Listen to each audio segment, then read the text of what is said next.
You are listening to Palo Tenebris Radio, a subsidiary of Fight the Lies Radio on the Cast 'Em Off Ministries Network.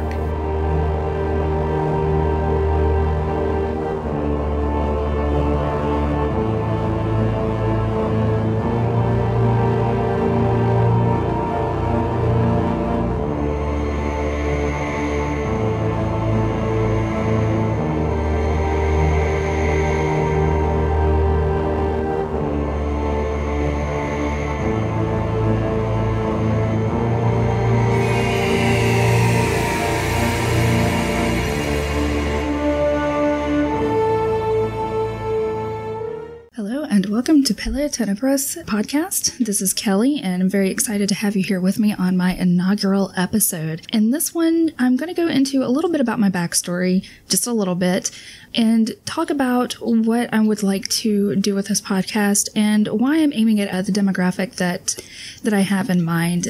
I've always been one of those people who wants to help others and to give encouragement and, help others feel better about themselves and to feel good. And since coming to the Lord many, many years ago, when I was about 7 or 8 years old, that desire has become a lot stronger. And especially after a lot of what I have been through in my life, I feel this calling on me to help those who are like me, and to let you know that you're not alone, that God does love you, that Jesus does love you, and that you don't have to exactly be a cookie cutter image of, what you see in churches.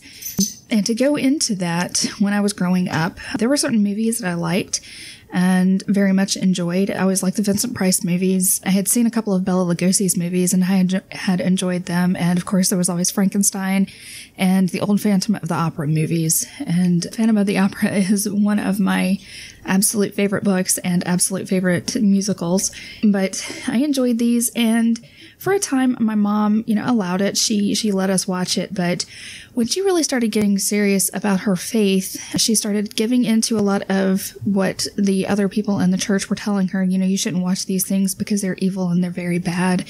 And so she let that get to her. And so we stopped watching things like that. I grew up in the 80s, and I had a lot of the She-Ra toys and the Gem and the Holograms toys, and if any of you out there can remember the Troll dolls that were so awesome, I had a slew of those. So she took all of these toys and things that I had, anything with unicorns on them too, and she threw them out, and she burned them, some of the things like posters or pictures or anything, and she said that they were of the devil. And I didn't understand what was going on here. I thought, there's nothing wrong with them. They're just kids' toys. It's just a bunch of innocent stuff. And this is in the 80s again, and that's when a lot of the panic about Satanism and rock music and so many other things really started coming to the forefronts of the church. And I remember, I confess that I used to listen to New Kids on the Block. I'm sorry, I didn't know any better. I'm joking. But there was a bonfire that was built at my church, and a lot of the kids, and purely in show, took their New Kids on the Block's cassette tapes and paraphernalia, anything that they had, and threw it into the fire, much like happened with the Beatles.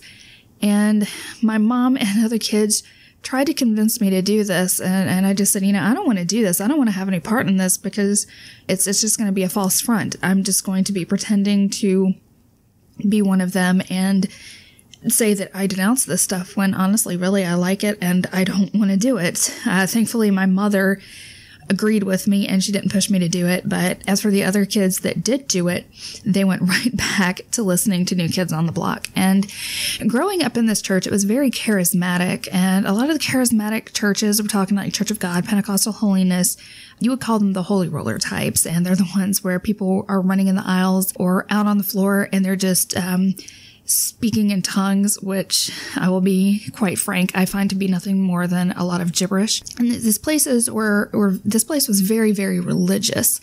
And so it being religious, of course, there was a lot of legalism. And what legalism is a bunch of man-made rules that are they're extra biblical rules. And they are taken just as seriously and adhered to, if not more so, than the 10 Commandments are. And so there was, the way that a woman should dress, the way she should have her hair, And this was kind of an unspoken rule in this church. And if you understand the phrase or are familiar with the phrase Church of God lady hair, we're talking Tammy Faye Baker hair and makeup and clothes and everything, pretty much what she looked like. And my mom fell into this, and having short and very fine hair, she was not able to achieve Marge Simpson heights with her hair, but she certainly tried. And again, this is in the 80s, so of course big hair was all the rage. So we had to dress a certain way in going to this church, and we had to look a certain way. We had to act a certain way. With legalism, there were other rules, such as, you can't listen to any secular music. You cannot watch secular TV shows. There are very few movies that you're allowed to watch. The majority of them were probably Disney movies that were completely acceptable. And sometimes watching a PG-13 movie or just a PG movie was absolutely fine and would be overlooked. But on the whole, participating in any secular activities was pretty much forbidden. And so if you broke any of these rules, and other churches have them too, men cannot shave their beards, women can't cut their hair, they can only wear dresses, no nail polish, things like that. The legalism really gets into you, and it goes completely hand in hand with religion. They're almost one and the same. And so it's very difficult to be an individual and to let your individuality shine when you're going to a place like that. I had to keep it down deep inside myself to hide the fact that I enjoyed watching these movies that people thought were evil, although I fail to see how the movie Frankenstein can be evil, and I'm talking about the one with Boris Karloff. I failed to see how it was evil, how Phantom of the Opera was evil, how any of these things were evil unless they had completely occultic overtones in them and were just blatant, in your face. So I went along and I agreed with my mom, because that's what a good little girl did. And my mom wanted to raise me to be a lady, and her definition of a lady was to wear cute little dresses. And I'm talking like, oh, isn't she adorable kind of dresses. And when I grew up, I would continue to wear dresses. I would continue to wear very nice jewelry, have my makeup on, just look perfect, and be a home wife, a housewife. Cook, clean, do the laundry, the whole 9 yards, that kind of thing. And I was a tomboy. What I liked doing was playing outside, climbing trees, getting in the dirt, just running around and having a good time. And if I wasn't doing that, then I was in my room reading, which thankfully my mom did not so much mind.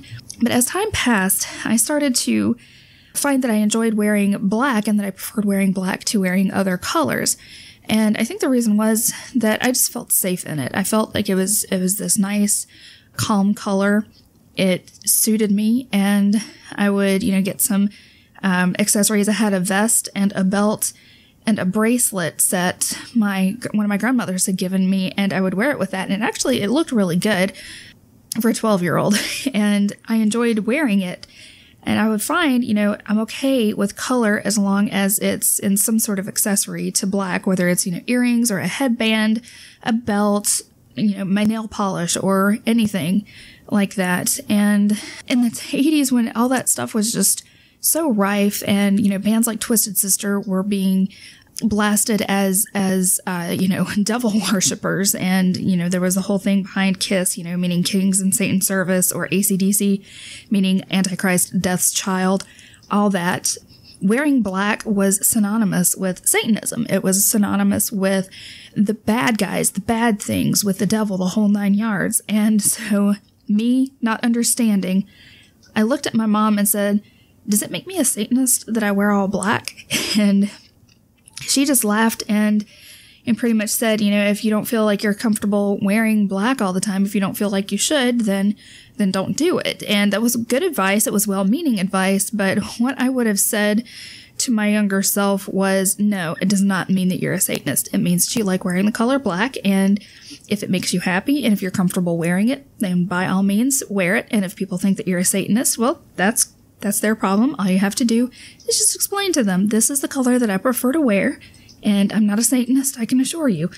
So I made the decision then and there, I'm just going to stop wearing black. And time went on, and instead of wearing black all the time, I said, well, maybe just occasionally is going to be fine. And I had this really pretty velvet 2-piece, almost suit, but was a skirt suit that I really loved to wear. And I would wear a colored blouse underneath it just for that little bit of color. And I loved that outfit. I almost still wish that I had it. I never thought I would say that, but for 1993, it was pretty fashionable. And so I would wear it for very special occasions. And I still had to wear dresses, even though I hate them. I hated them then. I still hate them now. I wish I didn't, but I do. I think there's something of the tomboy that still remains in me that refuses to put on a dress and be constrained. So time went on. We had ended up leaving the church that had all the legalism in it and going into a smaller one that was Pentecostal Holiness Church in the little place in Virginia called Pulaski County. It was actually in Pulaski itself. And I loved this church, and Mom did too. The pastor and his wife, we all became close, and they ended up becoming my godparents. Now, when I was 14 years old, tragedy struck. About 3 days before, my mother had a brain aneurysm, and she was in a coma. And I go into a lot of detail with this in my testimony, which I will link you to. For 3 days, and because of this religion and because of legalism and because of the word of faith teachings that had come out and would start gaining momentum, word of faith is where you basically try to speak good things into your life, such as health or wealth, healing, things like that. And God is treated as if he is some kind of vending machine. And, we just pop the prayer in and the miracles come out, but that's not how it works exactly. We pray and he does answer, but he doesn't always answer in the way that we want him to or the way that we expect him to. And so the word of faith, being taught this and growing up to believe that this is how things should be, made for a very shaky foundation for my faith. So I spent 3 days, as my mom was in a coma, I spent 3 days either in the chapel of the hospital or in my room at my grandparents' house, crying, pleading, begging God to save my mother's life. And when she died on my 14th birthday, I was devastated, absolutely devastated. It hurt so much. And so I was fed up. I was fed up with God. I had had such hopes that, a miracle would happen and that my mother would be okay, that she would come out of this completely healed and not feeling any effects of having that brain aneurysm or lost part of her, I guess, any part of her brain activity or anything. But she died. She left us. And I was angry with her and I was angry with God that all of this had happened. And I didn't understand why. And I turned my back on God. I said, I hate you. This is coming from somebody who had received Christ when she was 7 or 8 years old. I just, God, I hate you. You disappointed me. You let me down. Just leave me alone. I don't want anything to do with you anymore. And so time went on and I got into the occult.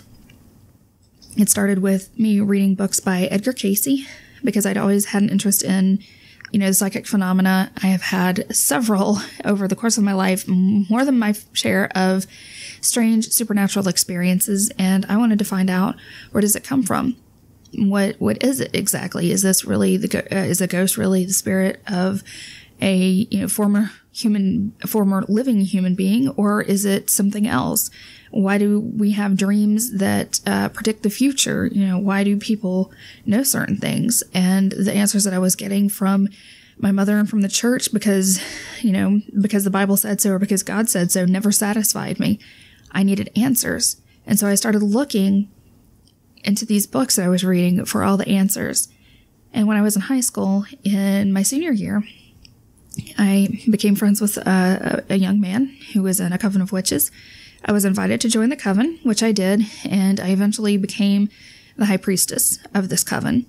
And I did a lot of things. There was transcendental meditation, there was astral projection, there was just a whole slew of things, casting spells, cursing the people that I didn't like, especially Christians, and cursing churches, and all this stuff. And as it progressed, I started experiencing very severe sleep paralysis. And somehow I just knew this was coming from what I was doing in this coven, and that it had to stop. And if it didn't stop, then things would just get so much worse. And I was still, through all this, my grandparents didn't know. I put on a very good mask of being a good Christian and continued to go to church with them until I was given, I think around 16 or 17 years old, the decision to whether or not if you want to keep going, then go. If you don't, then don't. And so I would go sporadically and ended up stopping completely. But nevertheless, their church, which was a Methodist church, gave me a beautiful gift for my graduation from high school. And it was a little gold cross necklace. And when I opened up that little box and I saw that necklace, I just started crying. And I knew what I needed to do. And what I needed to do was get out of that coven and get out of doing all this as fast as possible. And it scared me. It terrified me. I didn't want there to be any awful backlash. I didn't know what to do because they all hated Christians, as I thought I did. And well, if they find out that I'm leaving them because of this, then what's going to happen to me? But I did it. And I didn't have anybody to be there with me when I left. I did not have anyone that I could turn to for spiritual advice, and that was difficult for me. But I made it through. And so here I am today, having gone through, more in that period of time. But I'm just gonna leave it at that for now. I was interviewed by Brandon Schwinn of Custom Off Ministries, who has graciously asked my husband and I to join his ministry team, and we have a podcast together, and then I have my own podcast. And if you want to hear my testimony, you can just go to customoffministries.com and check it out. So progressing on to this, it has been on my heart for quite some time. I don't know how many years, at least 10 or 11 years, that I want to reach out to the goth community. I want to reach out to the people who, they don't look like everyone else. And I'm talking, not only the goths, but punks, metalheads, emos, all these subcultures. And I want to reach out to them and to let them know that, we love you, and to encourage them and to let them know, not all Christians hate the way you look or hate your lifestyle or anything. We just, we want to love you, and we want you to allow us to do that. And the reason for this is that I finally gave in. I was, I think, 18 years old when I said, you know what? I don't care what anybody says. I'm going to wear black. I'm going to wear all black, and I'm going to wear nothing but black. And I had heard about the goth subculture through a friend of mine, and did my research on it and just became very, enamored with it. And I thought, man, here is a place I'm really sure that, I can fit in here. This is great. I love the clothes. Wearing all black is just a big bonus. I loved the clothes. I loved the music. I loved the hair, everything about it. It's not just the aesthetics, but sometimes it feels like being goth is something that is inside of us, and it's something that's a part of us, because we just gravitate towards the strange and the unusual, and there's nothing in the world wrong with that. When I mentioned to all my friends, the people that I meet that are new, I'm a goth. I love creepy and spooky things. I absolutely love horror movies. Not the ones with copious amounts of blood, because I become very ill at the sight of blood, but the ones where there's a monster in the place and you can't see it, but it is after you. It could be anywhere. You don't know what it looks like. And there's just so much tension and suspense built up. And then you put some well-timed jump scares in there. I'm hooked. I love that kind of thing. And I have for such a long time, I have loved anything that's strange and unusual and out of the ordinary. Growing up in the Bible Belt in Virginia, you didn't see a lot of people who had tattoos and very few people who had their nose pierced. I loved it. I thought, man, this is so great that you can put artwork on your body. And my mother completely hated that I was in with these trashy people, talking to them about, as a small child, just talking to them about their tattoos and how much I loved them and where did you get it? Did it hurt? What does it mean to you? And when I was 6 years old, I determined that when I'm 18, I'm going to do two things. I'm going to get my first tattoo, and I'm going to dye my hair pink. And the latter was influenced by Gemma and the Holograms, which is still one of my favorite cartoons. I will forever be a fan. And I did just that when I turned 18 on my 18th birthday. I got my first tattoo, and I have since gotten a few more. I did dye my hair pink, and my family my grandparents, they had become my legal guardians after Mom passed away. My grandfather, he put up with it, bless his heart. My uncle and aunt just about lost it. I know that they didn't like it. And, I can understand, that all of them wanted what was best for me. But I really needed to be true to myself. And I've gotten a lot of flack for doing that. I've gotten a lot of flack for, liking, having, little collectible things in my life, like skulls, fairies, dragons, things like that I enjoy. I love Dracula. I love the book so very much. It's one of my absolute favorites. I love Anne Rice's Vampire Chronicle books. And so I read a lot of books like this, some horror if it's well written. And, I have a little wooden coffin that I found at a craft store, and I brought him home and I painted him black and I named him Vladislav. So I have things like that in my house, and I have received so much.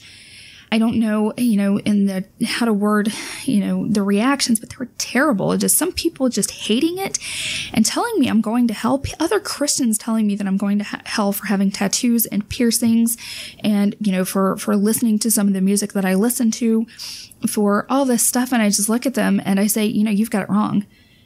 And it's not your place to tell me that I'm going to hell just for having tattoos and piercings. That's not why I would go to hell. You don't need to be saying that to me. And I don't believe that the church in general needs to turn away the people that show up on their doorsteps and that show up in their sanctuaries, that are coming looking for God. They don't need to turn them away, because it's, we've already created enough of a bad name for ourselves, because there are just the weirdos out there, the rogues, I guess you could call them, who think it's their duty to go and murder people at an abortion clinic, who think it's their duty to scream at the lost and unsaved that they're going to go to hell, and try to bully them into becoming a Christian. Yeah, I don't agree with that. I think we should lead by example. I think we should lead by an example of love and compassion and caring and understanding and empathy. And those people they are the outliers. They are not us. They are not Christians. They are people who carry the title of Christian, but they are not, especially because they so go against what Jesus taught us in the New Testament. And I want to open my arms out to these subcultures, to the goth community, to the punks, to everyone, and say, you know what? You can be a Christian, but you do not have to stop wearing those clothes. You do not have to stop listening to that music. You don't have to stop everything immediately. And I will most certainly not force you to change your appearance to fit that, fit what I think it should be.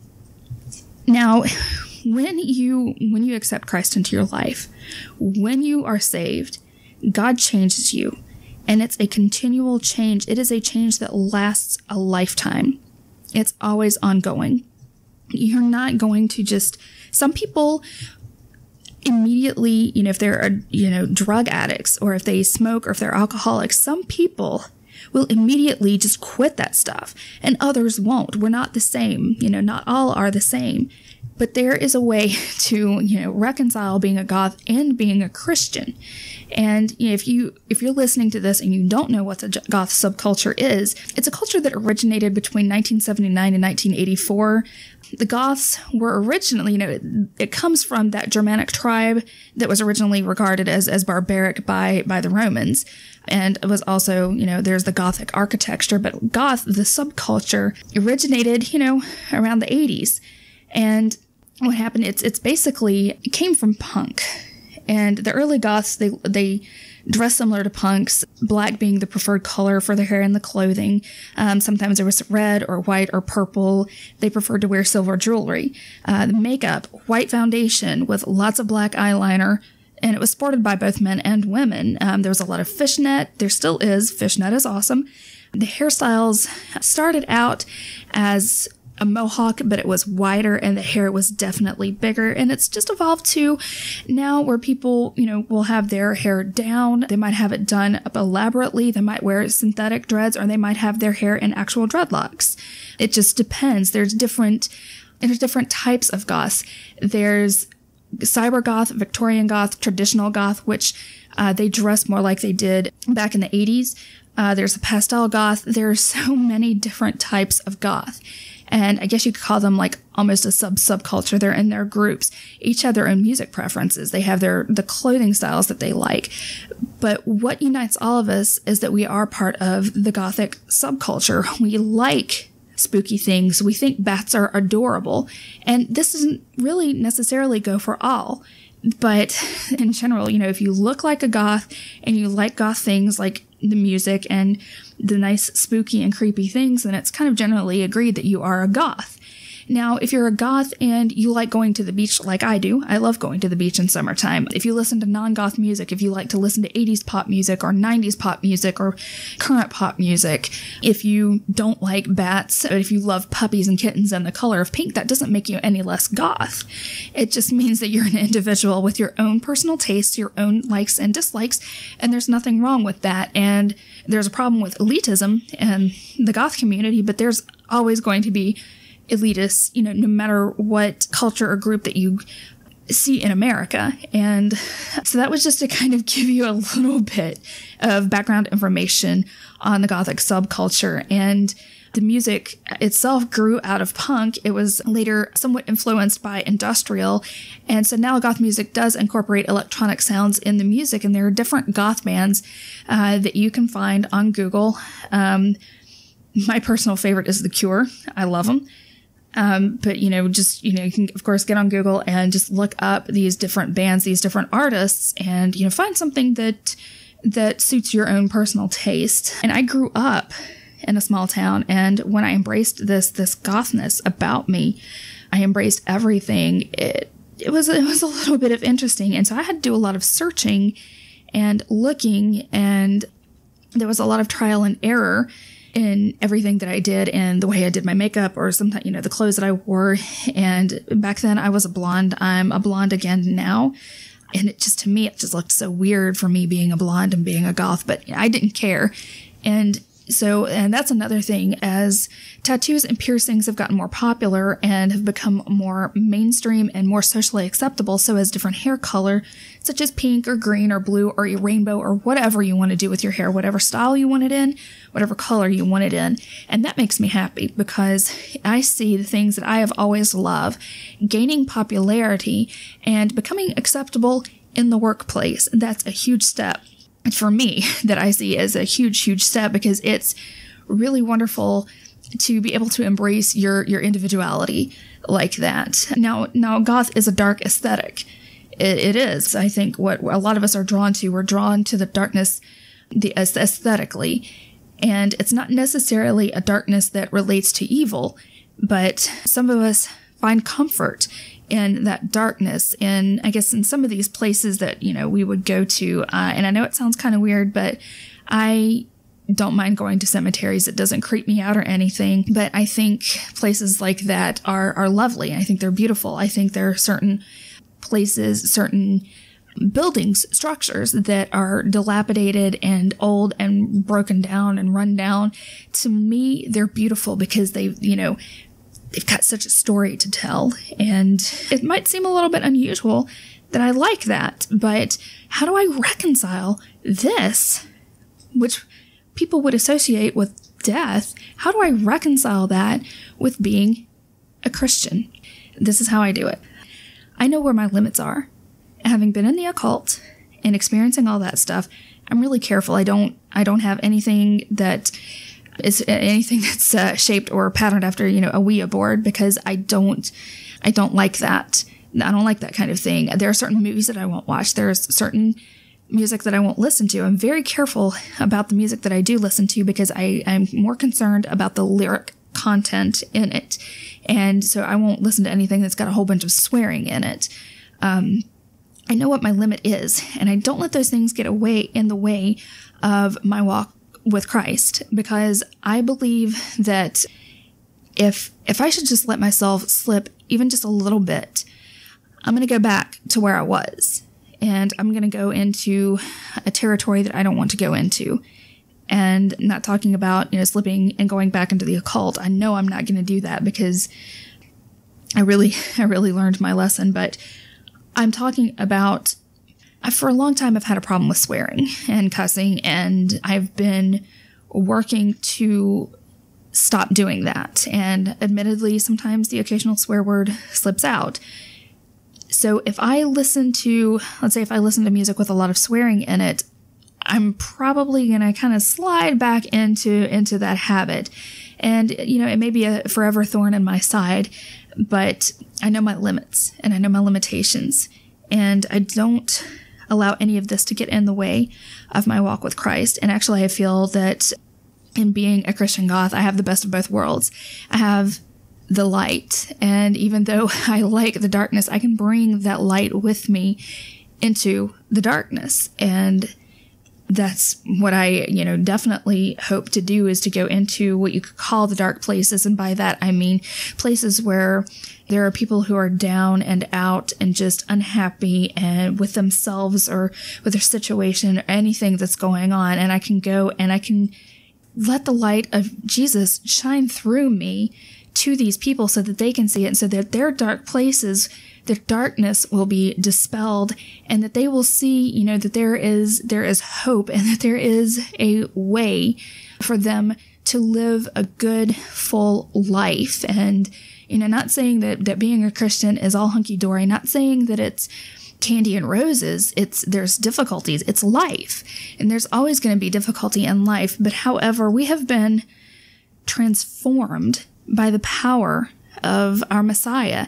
And he has done so much for us. And biggest one is forgiveness. We've been forgiven for everything that we have ever done and everything that we are going to do. And for people to realize that there is someone so great and powerful who absolutely loves them, for them to know that, we have to show them that. We have to be that love. We have to be that love of God.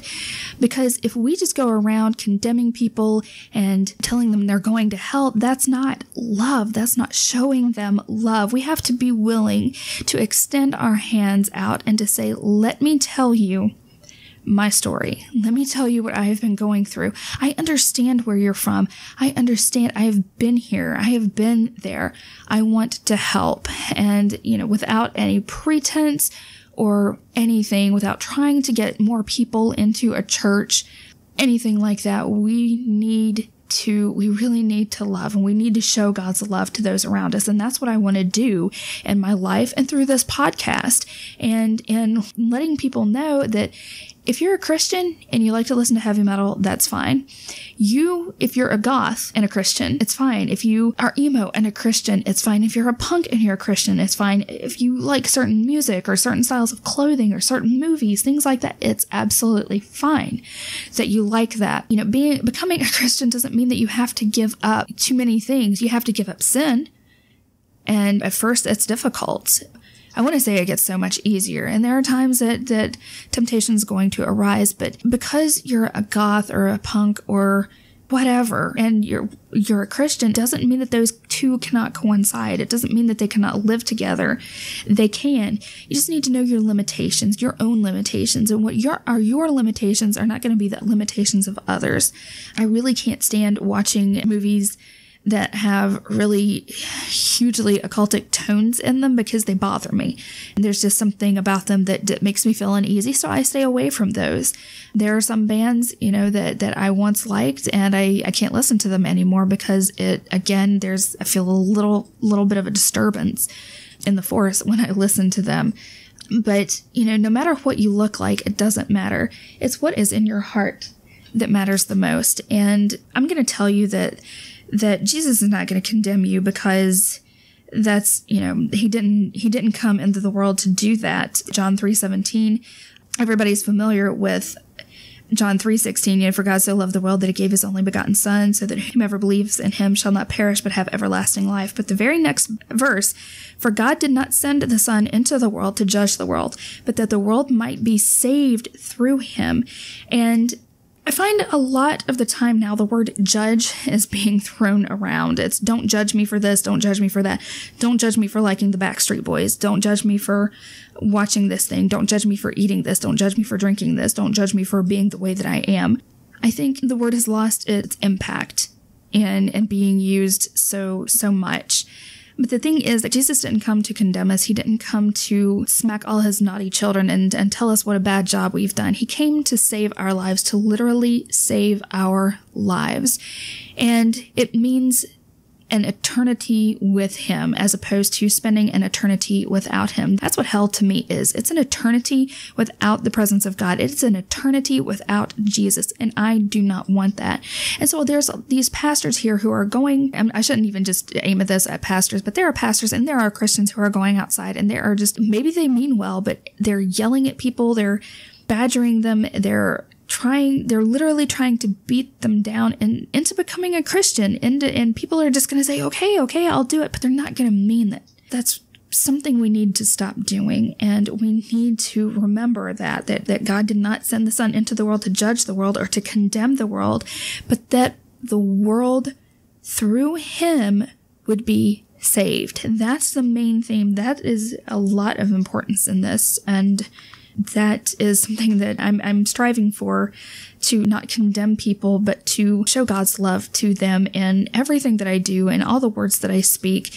And in the topics that I'm going to be covering in the future, I know that it's going to sound like I'm coming across as condemning these people and judging them and being harsh on them. But the truth of the matter is there are a lot of things that I've seen happening in the church, and I don't want to be there, and it should not be there. And it's something that's very detrimental to the lives of the people who are going to these churches. And it's something that I feel very strongly needs to stop, but I will be covering that later. And so if you are a goth, if you are a Christian goth, how do you respond to people who have this knee-jerk reaction and they look at you and they're like, oh my gosh, you're evil?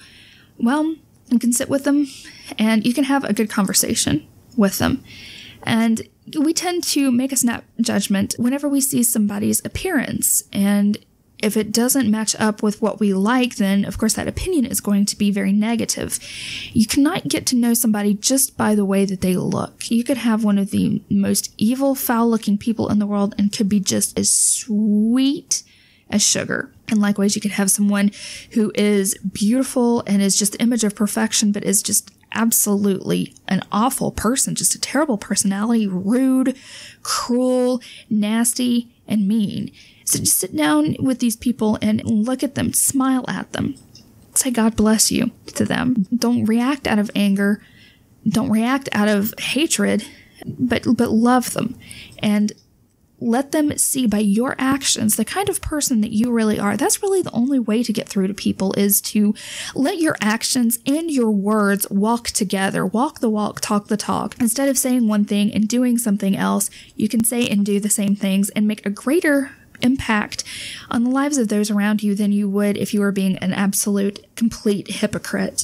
And I think I'm going to go ahead and draw this podcast to a close. I just want to say again, thank you for joining me in this inaugural podcast episode. And I hope you will join me for the future ones. I really want to thank Brandon Schwinn for asking my husband and I to become part of Cast Him Off Ministry. And he has been doing just such an absolutely fantastic job. And we see the Lord working through him. And that's giving us so much encouragement. And we hope that what we do will be for the glorification of God, that will always bring him glory, because we're just his instruments. We're just the ones who are going out and doing his will and trying to be an encouragement to everyone that we meet, and just love others and really bring the truth out into the light. And if you want, you can check out our podcast. It's called Fight the Lies Podcast.